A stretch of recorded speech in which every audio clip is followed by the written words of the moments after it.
So thank you for taking the time to talk with us today. We're excited to be working on this and getting these resiliency tours in some way, even though we won't be able to do them in person with our students this year like we did last year. But hopefully this is a good substitute and maybe we'll get some more people in addition to our Create ambassadors checking out these hazard mitigation resiliency success stories throughout the communities that we're focused on. We wanted to talk about the goat project to manage the invasive species at Hugh Park. So if you could just maybe start with an overview of that project, why it was necessary, what it entailed, the impact that it had. I'm thinking sometime in 2010 or 2011, we started to see a real proliferation of knotweed around the city, and we started getting complaints about how it was overgrowing on the Bushkill, and fishermen were, having a tough time accessing the creek, and then we began to kind of observe it had really taken over on the Lehigh as well, down in Hugh Park and whatnot. And we sought advice at the time from the Penn State Extension and a whole number of folks, the state, DCNR, and the guidance was generally, the only way to truly get rid of it was with multiple treatments of, glyphosate or another type of synthetic management. So we began doing that, and then we started getting complaints about using any type of synthetic chemicals. So, we then worked with our EAC, or Environmental Advisory Commission, and we developed an integrated pest management program, and then really kind of just sought to, seek out alternatives to chemical use. And one of the alternatives we found was goats. Goats actually, having had the experience, goats are pretty open to whatever they're eating. They eat poison ivy, but they do eat knotweed, and from my understanding at the time, it's not only the eating but the stomping as they walk through it, and they just really don't have much preference. They'll eat whatever you put in front of them. So we thought we would give it a whirl. I was a little hesitant at first because, having unmanaged animals in a public park, I was actually concerned about the welfare of the animals. People tend to not understand how to handle them and feed them, and so we put some time into signage, and we got a solar-powered electric fence that the herder who gave us the goats, recommended, and he helped us set it up. And so we started, I think we started in like 2012 or 13, somewhere in there. We went with a company in Rhinebeck, New York called Green Goats. And we used them because after researching a bunch of companies, they hand raised the goats and bottle fed them. And according to them, it reduced straying, which was another concern because we didn't know if the goats would spook the mules if they got out. Plus, having goats running wild in a public park that's kind of in an urban setting is not ideal. So we went with him, and they were actually fairly well behaved. They did get out occasionally, and we would get them back in with a carrot and a dog leash. And they're pretty smart too, because the way the fence was structured, we had it actually running down to the Lehigh, so they couldn't skirt around it and get out. But when the river came up, which it does frequently, it shorted the fence out, and the goats must have been regulars at trying to escape because they always knew when the fence was de-energized, and then they would all get out, and we'd have to go down there and kind of rein them back in. So from a management standpoint, that was kind of difficult. But overall, I think in the end, the experience was that they were marginally effective in controlling the knotweed. I think the proliferation at that point was so bad it was just difficult. We would probably have needed 3 times the amount of goats to make a bigger difference. I think it was more of a pilot effort anyway, and we didn't really want to get too crazy just given the management issues and the escaping and the fact that that was a whole new type of project for us. And actually, it was interesting because that was going on in the context of public arguments about residents having chickens, and which actually became pretty heated at some point. So here we're telling people they can't have chickens, and we're putting goats in the park, and so there was a small amount of criticism about that, but overall it was well received.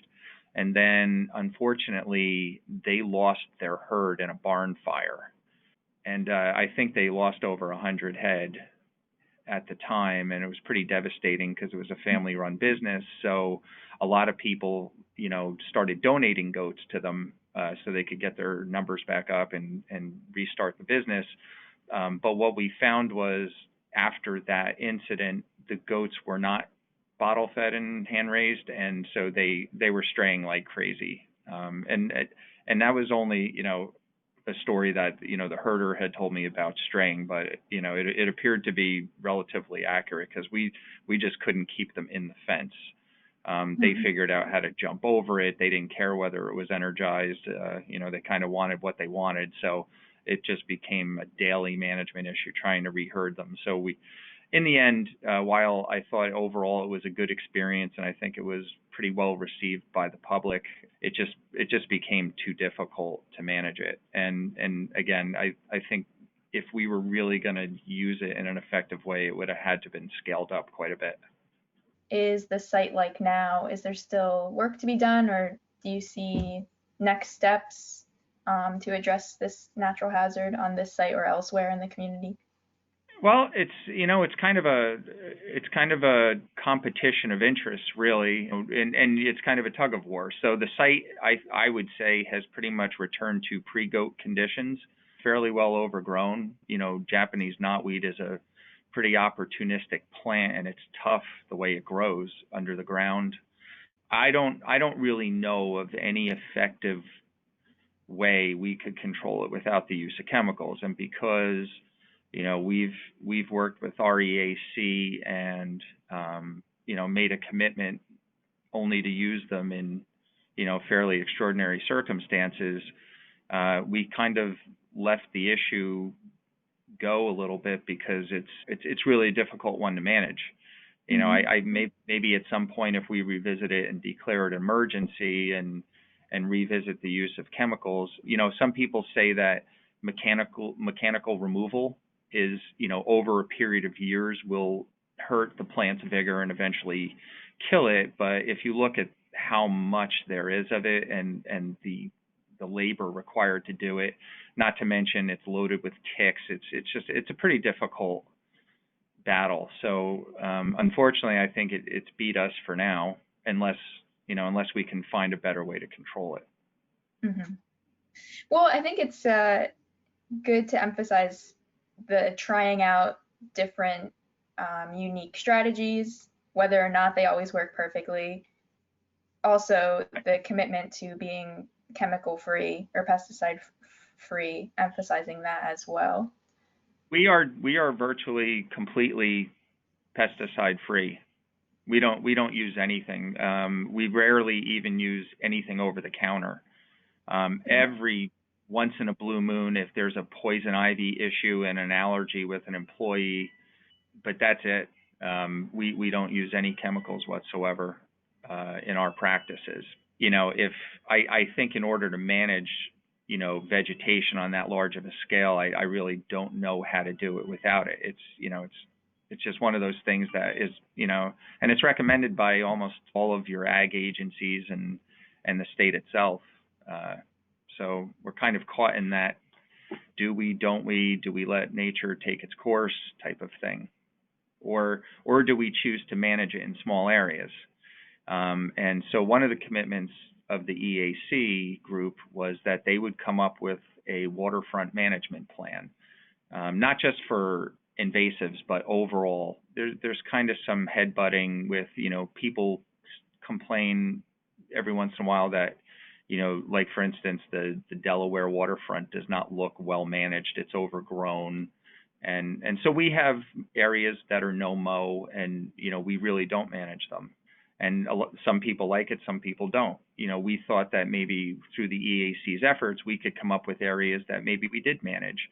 because when people walk along the bike path, they like to see the river, and in many places now it's obscured because we haven't managed the vegetation because of complaints. Even though it was all mechanical, when you use a boom mower or another mechanical type of management, it leaves a brown residue. Immediately after we mow, people say it's chemicals, and it's not. We don't use chemicals. So I'm hoping maybe through that effort we come up with a compromise where they say, okay, in this 20-foot swath, this will be kind of like an observation area where we do manage it mechanically and people can see the river, and then much of it remains untouched. And so I was kind of following their lead to develop this plan, and I think that would include the Lehigh and the Bushkill, and maybe they would get consensus on, okay, maybe in this small area we manage it, and this is how we manage it using our IPM, and in this managed area we use chemicals. They haven't come to that determination, but those are the kinds of conversations I think would come out of the effort. Yeah, that would be neat to have a kind of integrated plan for the whole waterfront.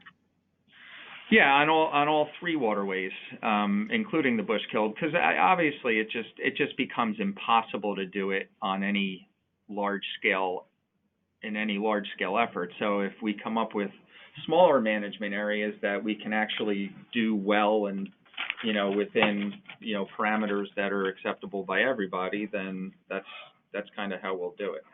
Other than that, I think the issue would just remain unattended until it comes up again. So we're wondering if you could describe in your perspective from working on this project or similar invasive species management, how those management practices contribute to the resilience of the community. I think when we embark on any project here, the first question we have to ask is why? Why do we want to do this, and what outcome are we hoping for? And I've often thought in the context of managing invasives, why do we want to do that? They took over in a large scale way, on three waterways. Why do we want to try and fight a fight we can't win, really? And it's also really not a welcomed effort by the public in most cases, using chemicals. So you kind of have to narrow your focus down to areas where maybe there's an access to the water issue, and I get that, and that's probably a manageable project, and it's probably a good reason to do it. In other cases, like at Humor Park, that was more of a test with the goats and in kind of an experiment. But in the end, why were we doing it? Because no one really goes in that way. It's not access for boating or fishing or anything like that. So I think it's important to understand why we want to do it. And from a resiliency standpoint, long term, I think I'm not an expert on invasive species, but I don't think Japanese knotweed or other invasives are the best riparian plants.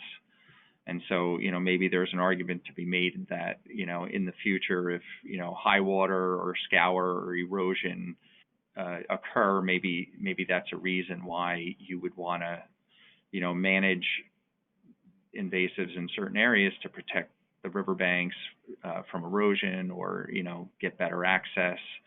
I think the effort is important from a resiliency standpoint for us to learn and get better and develop methods to combat it. It's just, I think it needs to be a focused effort, and we need to work with groups like the EAC to develop management plans that become acceptable. And I think if you communicate that and people understand, why you're doing it, what the plan is and how we're accomplishing it, it probably just makes for an overall better discussion. People have a better understanding of what we're doing and why. Flooding is another major hazard that the city of Easton has to deal with. Are there any projects that you or the city have been involved in to increase our resilience to future floods? That was in 2004, that was probably a very good example of getting caught off guard. I still remember I got called in the middle of the night we had a night highway crew at the time, and the guy says to me, and I was relatively new here. I had only been here, I don't know, maybe 5 months in the position. And, he called and said, hey, there's water in the public works complex. And I'm like, well, have you seen that before? And he said, no. And I said, well, how long have you been with the city? And he said, 35 years. And I said, well, that doesn't sound good, and it was kind of starting to run through the garages. And then, we just got all hands on deck, got everything we could get out of there. And thank goodness we had enough people come in to get, our equipment, vehicles, major consumables. We actually, at the time, scrambled and just put everything up on the auto repair lifts to get it out of the way. It was insane. And then, unfortunately, at that time, complacency had probably set in over decades, because I don't think we really had any major flooding events for years, at least, that affected, our complex or the public in any major fashion. So, kind of fell away. And so, that destroyed all the ground floor offices. Employees had nowhere to report. It was complete chaos, actually. And then, and then at the same time, we're dealing internally with all that. We actually need to provide service, get the streets reopened, get all the underground utilities cleaned, because river sediment is really kind of a bear to deal with. It's heavy and it condenses and packs pretty readily. So it was tough to clean out all the stormwater pipes. And, I remember we ended up putting plows on the vehicles to kind of get the streets cleaned, and called in some help from the other cities for flushing debris down the drains to get it off the roads, and getting all of the people that were affected, trying to get all of their their bulk items and everything that got destroyed in their homes and construction debris out, so we didn't start having vector issues and garbage all over the place. So it's kind of a steep learning curve. And so we got better every time. And today we have policies implemented about when we mobilize to move. We know generally, if the Delaware, I forget off the top of my head right now, I think it's 28 feet. If they're predicting a crest like that, we have an action range where we get everyone. We have muster points. We know where all the vehicles are going. We know where the equipment's going. We don't store things on the floor. Anything like, things down the recycling center, everything is quick connect. It can be moved quickly. All the offices are on the second floor. We've just, it's something, unfortunately, that you get good at after a while. And so now I think we can pretty much be ready to go in a couple hours. And normally flooding, if there is a good part of it, it's that, you generally have some advance notice. Maybe not so much in flash floods on the creek, but when we have major flooding events, it's usually when the Delaware comes up and acts as a weir, and then it back floods. So we usually have some notice of that. But so yeah, that's kind of what we did. It took a little bit of getting destroyed first, and then kind of reacting to that. But I think today we're in a much better place than we were.